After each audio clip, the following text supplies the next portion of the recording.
Sunset అయితే చూపించబోతున్నాను. చూద్దాం. ఈగర్లీగా వెయిట్ చేస్తున్నాను. పొద్దున్న నుంచి 5 o'clock ఈ 3 అయిపోయింది. సన్సెట్ ఎక్కడ వస్తుంది ఈగర్లీ అనేది చూసేద్దాం కదండి.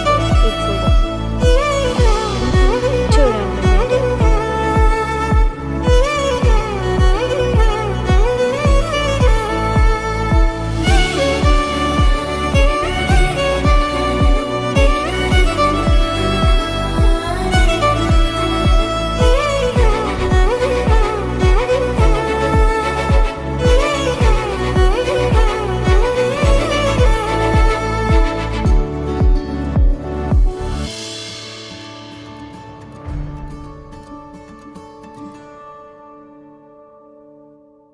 సన్సెట్ అయితే బయటికి వచ్చేసింది. బాయ్.